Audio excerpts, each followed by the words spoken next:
नमस्कार दोस्तों, welcome back to my YouTube channel. और आज हम बात करेंगे कि सर्दियों में पेशाब बार बार क्यों आता है। अगर आपको ठंड के कारण बार बार पेशाब आने की समस्या रहती है, बार बार आपको रात में उठना पड़ता है, तो ये वीडियो आपके लिए ज़रूरी है। इसको पूरा देखें और इसमें दी हुई बातों को अगर आप अमल करते हैं तो आपको फ़ायदा होगा।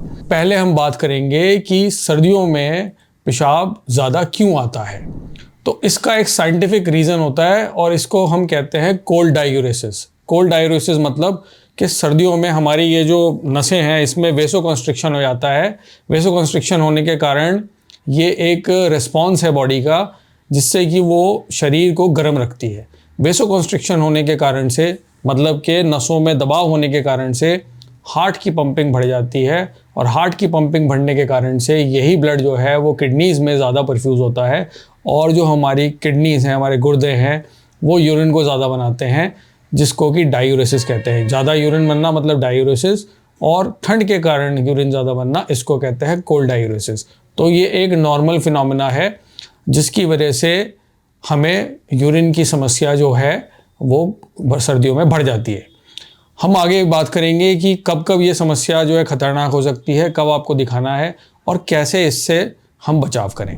अगर आपको सर्दियों में ये लक्षण भी आ रहे हैं, जैसे कि पेशाब हर 1 से 2 घंटे पे होना, पेशाब में जलन होना, पेशाब की धार का कमज़ोर हो जाना, पेशाब को करने के बाद भी ऐसा लगना कि ब्लैडर खाली नहीं हुआ है, तो इन सब में गौर देने वाली बात है। ये नॉर्मल लक्षण नहीं है। ऐसे में आपको समस्या हो सकती है, जैसे कि प्रोस्टेट का बढ़ना पुरुषों में, यूरिनरी ट्रैक्ट इन्फेक्शन यूटीआई का होना, या फिर ब्लैडर अगर ओवर टाइम काम कर रहा है, जिसको कि ओवर एक्टिव ब्लैडर कहते हैं। मैं ये लिंक शेयर करूंगा जिसमें कि हमने ओवर एक्टिव ब्लैडर में क्या करना है उसके बारे में बात की है, तो आप उसको देख सकते हैं। और ये सब समस्या अगर हैं तो इसमें हमें जल्द ही यूरोलॉजिस्ट को दिखाना है। तो अब हम बात करेंगे कि प्रोस्टेट की क्या भूमिका रहती है। ज़्यादातर पेशेंट्स के अंदर जिनका कि प्रोस्टेट बड़ा होता है, उनको सर्दियों में ये दिक्कतें बढ़ जाती हैं। इसका कारण ये भी रहता है कि प्रोस्टेट का कोल्ड एक्सपोजर की वजह से प्रोस्टेट की जो समस्या है वो थोड़ी ज़्यादा बढ़ जाती है। कोल्ड डायूरेसिस की वजह से जो बार बार जो अधिक आप यूरिन पास कर रहे हैं तो वो भी समस्या बढ़ जाती है। तो इसमें ध्यान देने वाली बात क्या है, आपको जो भी चीज़ें हैं जिससे कि हम अपने आप को वार्म रख सकें, स्पेशली जो बूढ़े लोग हैं जिनका की उम्र 65 से ज़्यादा है, या फिर जो बच्चे हैं, स्पेशली बच्चों में भी रात में यूरिन जो है वो लीक होने की समस्याएं हो जाती हैं और वो बिस्तर गीला कर देते हैं। तो उसके लिए भी आपको कोल्ड एक्सपोजर से बचना होगा। कोल्ड एक्सपोजर से बचने का तरीका है कि हमें अपने आप को गर्म रखना होगा, अपने आप को वार्म रखना होगा। तो आप जो है दस्ताने पहनिए, गर्म मोजे रखिए, और सर को भी ढकिए और कान को भी ढकिए, टोपी पहनिए। इन सब चीज़ों से आपको जो है फ़ायदा होगा। स्पेशली रात के समय में आपको पूरा ढक के सोना है, तो ये जो रात में नींद वाली समस्या है, बार बार जो नींद टूट रही है, वो कुछ हद तक कम होगी। दूसरा तरीका है कि आपको अपने पानी का जो है सेवन उसको कंट्रोल करना है। सोने से 2 से 3 घंटे पहले पानी पीना बंद करना पड़ेगा। अगर पानी पीना है तो उसको लिमिटेड क्वांटिटी में, जैसे हमने बात की थी लास्ट वीडियो में, अगर आपने नहीं देखा है तो उस वीडियो का लिंक यहाँ पे मैं शेयर कर रहा हूँ, जब हमने प्रोस्टेट की श्रिंकेज के बारे में बात की थी। तो स्मार्ट हाइड्रेशन करें, ना ज़्यादा अधिक पानी पिएं और ना ही बिल्कुल उसको बंद करें।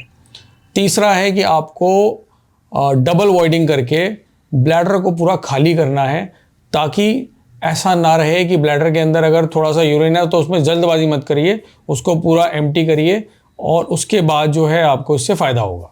इसके अलावा अगर आपके प्रोस्टेट की जो समस्या है अगर वो बढ़ रही है तो आप प्रोस्टेट को चेक कराइए। अगर 50 से ज़्यादा की उम्र है तो एक PSA टेस्ट होता है और अल्ट्रासाउंड होता है प्रोस्टेट का, और एक यूरिन फ्लो टेस्ट होता है। तो ये 3 टेस्ट हैं जो मेरे हिसाब से करने से अधिकतर केसेस में हम जान जाते हैं कि प्रोस्टेट बढ़ना क्यों बढ़ा हुआ है और क्या रीज़न है उसका।